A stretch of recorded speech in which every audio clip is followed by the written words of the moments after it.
10 రోజులుగా ఇంత పెద్ద పోరాటం జరుగుతుంటే సహజంగా ప్రజాస్వామిక లక్షణాలున్న ప్రభుత్వం అయితే వారిని పిలవాలి, మాట్లాడాలి, వారి ఆందోళనలను విరమింపజేసే ఆలోచన చేయాలి.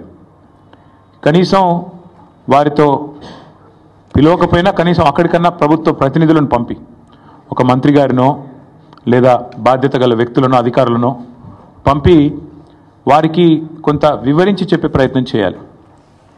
కానీ ఈ ప్రభుత్వ వైఖరి ఎట్లా ఉంది? ఆందోళనలు చేస్తున్న విద్యార్థులను పట్టుకొని గుంటనక్కలు, అక్కడ జింకలు లేవు, గుంటనక్కలు ఉన్నాయని స్వయంగా ముఖ్యమంత్రి గారు మాట్లాడుతున్నారు.